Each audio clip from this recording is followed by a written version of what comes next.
Welcome to Planet Nude, the podcast exploring nudity in history, culture, politics, and art. I'm your artificial host, Ryan. Let's dive in.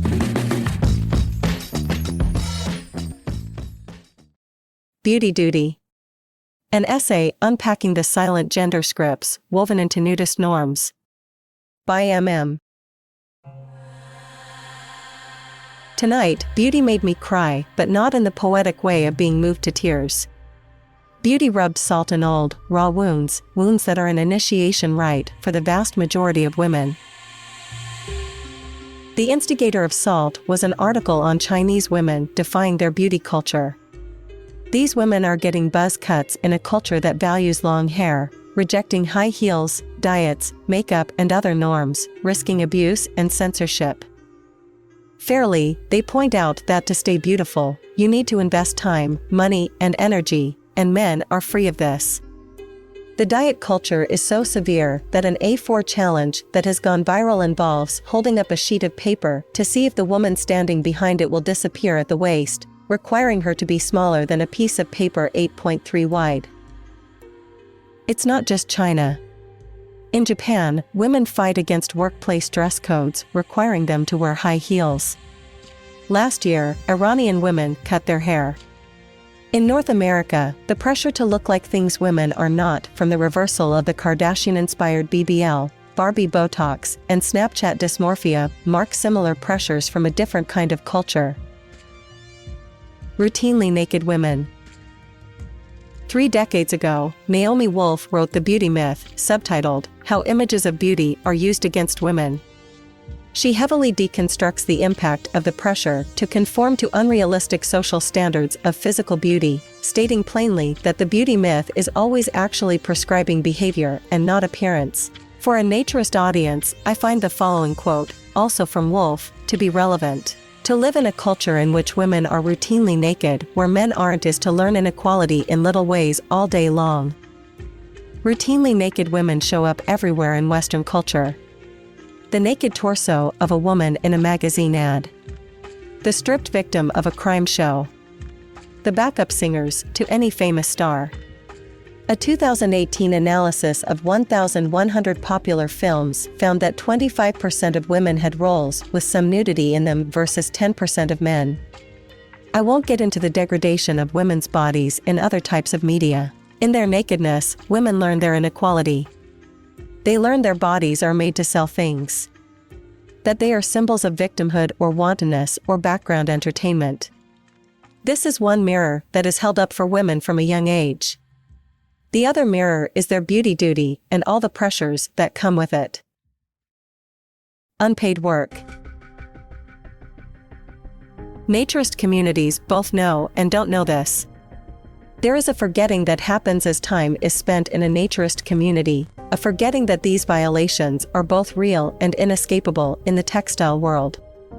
When there is an acknowledgement of these issues as barriers to women participating in naturism, the work is passed over to naturist women to remove them through testimonials and evangelical outreach to other women. I'm here to ask why. There's an unfairness that issues primarily born from male power dynamics are passed to women for reform, and that this happens both in the textile and naturist world.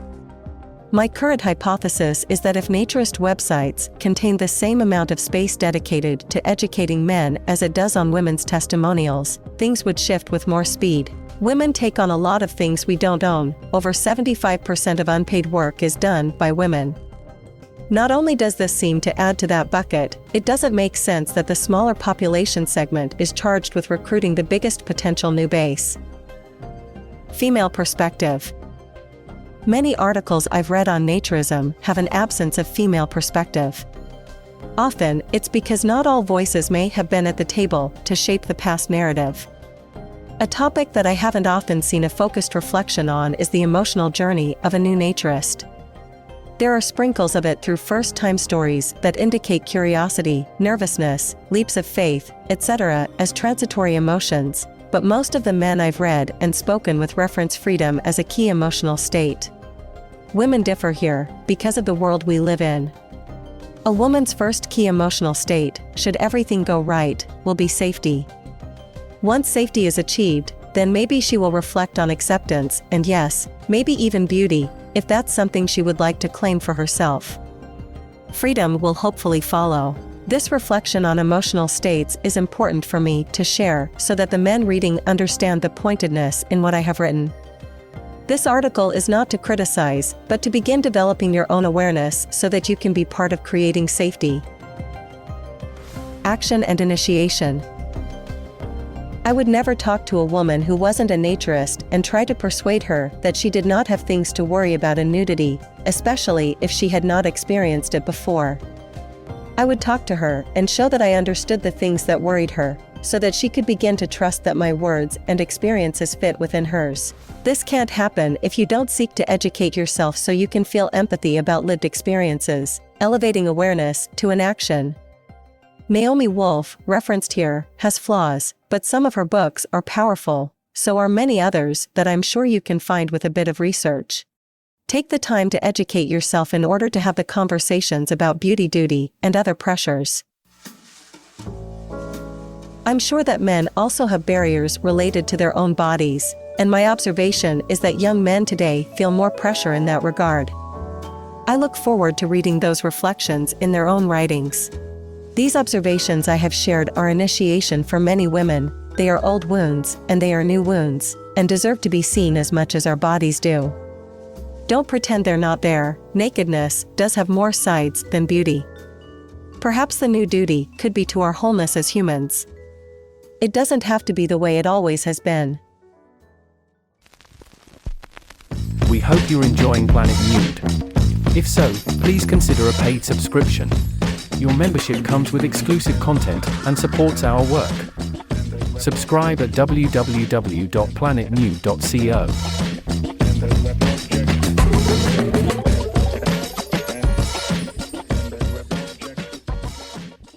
Hey there, it's me, Ryan, your artificial host of Planet Nude Podcast. If you enjoy getting your Planet Nude stories via this podcast, head on over to your podcast platform of choice and leave us a rating and review. We appreciate the feedback, and your testimonials help others discover the universe of Planet Nude.